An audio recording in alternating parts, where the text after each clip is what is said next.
Welcome students. आज हम अपनी क्लास में पाठ 14 वाच्य पढ़ने वाले हैं। वाच्य क्या होता है? वाच्य यानी जो हम बोलते हैं, वही हमारा वाच्य होता है। तो वाच्य क्या है? वाक्य। मोहन खाना खाता है। मोहन द्वारा खाना खाया जाता है। मोहन से खाना खाया नहीं जाता है। तो इन तीनों में पहले वाक्य में क्रिया कर्ता के अनुसार बदल रही है, दूसरे वाक्य में कर्म के अनुसार और तीसरे वाक्य में भाव के अनुसार। तो यही जो क्रिया का परिवर्तन होता है, जो हम काम करते हैं उसका जो परिवर्तन होता है वह वाच्य कहलाता है। तो क्रिया का वह रूप जो कर्ता, कर्म और भाव के अनुसार परिवर्तित होता रहता है वाच्य कहलाता है। वाच्य के भेद। प्रयोग के आधार पर वाच्य के 3 भेद होते हैं: कृतवाच्य, कर्मवाच्य और भाववाच्य। अब है कृतवाच्य।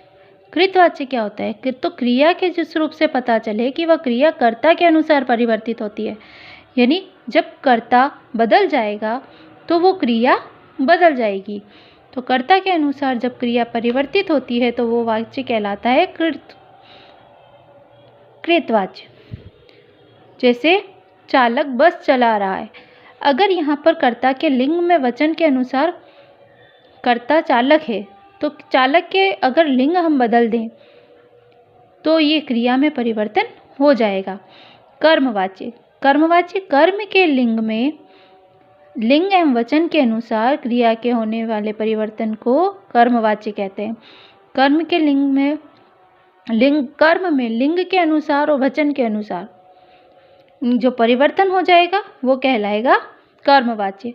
और इसकी पहचान कर्म का जो चिन्ह है के द्वारा, से द्वारा, वो यहाँ पर द्वारा जो चिन्ह है वो कर्मवाच्य के अंतर्गत मिलता है। भाववाच्य। भाव के अनुसार क्रिया में होने वाला जो परिवर्तन है वो भाववाच्य कहलाता है। इसमें कर्ता और कर्म की अपेक्षा किसका प्रधानता होती है? भाव की प्रधानता होती है।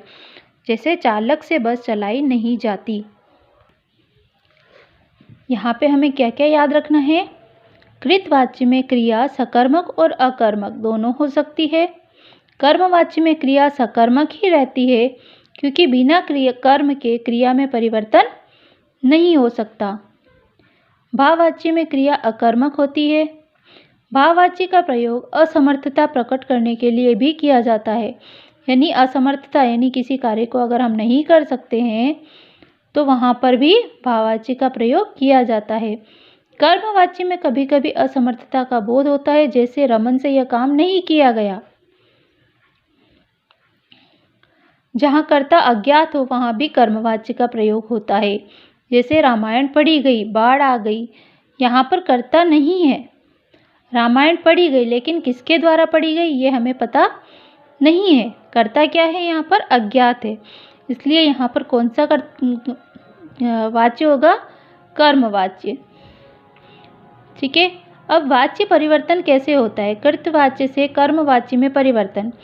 कृतवाच्य वाक्य में से तथा के द्वारा करण प्रसर्ग लगाते हैं और उसको हम कर्म में बदल देते हैं। कृतवाच्य जैसे अध्यापक ने पढ़ाया, तो अध्यापक के द्वारा पढ़ाया गया। मोहन नाचता है, मोहन के द्वारा नाचा जाता है। मम्मी ने सब्जी बनाई, मम्मी के द्वारा सब्जी बनाई जाती है। पापा प्लेन से गए, पापा के द्वारा प्लेन से जाया जाता है। कर्ता के लिंग और वचन और कर्म के अनुसार बदलकर। मैं कहानी पढ़ता हूँ, मुझसे कहानी पढ़ी जाती है। हम फुटबॉल खेलते हैं, हमसे फुटबॉल खेला जाता है। क्रिया के रूप में परिवर्तन। मैं फिल्म देख रहा हूँ, मुझसे फिल्म देखी जा रही है। मैं किताब पढ़ रहा हूँ, मुझसे किताब पढ़ी जा रही है। अब कृतवाच्य से भाववाच्य में परिवर्तन कैसे होता है? से और परसर्ग लगाकर। से परसर्ग लगाकर, यानी कारक का चिन्ह जो से है वो हम यहाँ पर लगाएंगे। लड़की सो रही है, लड़की से सोया जाता है। बच्चे हंस रहे हैं, बच्चों से हंसा जा रहा है। क्रिया के काल में परिवर्तन। रूपा खेलती है, सामान्य वर्तमान काल। जैसे रूपा से खेला जा रहा है, यह है अपूर्ण वर्तमान काल। भाववाच्य में क्रिया हमेशा एक वचन, पुल्लिंग तथा अन्य पुरुष में होती है। सुकन्या पढ़ती है, सुकन्या से पढ़ा जाता है। कर्मवाच्य से कृतवाच्य में परिवर्तन से अथवा के द्वारा परसर घटाकर। कर्मवाच्य और कृतवाच्य, मेरे द्वारा साइकिल चलाई गई, मैंने साइकिल चलाई। हमारे द्वारा पूजा की गई, हमने पूजा की। ओके, क्रिया के रूपों में परिवर्तन के करके भी कर्मवाच्य से कृतवाच्य में परिवर्तन हो जाता है। मुझसे पुस्तक पढ़ी गई, मैं जैसे मैंने पुस्तक पढ़ी। गरिमा द्वारा कार चलाई जाती है, गरिमा कार चलाती है। इस तरह हमारा चैप्टर नंबर 14 कंप्लीट होता है।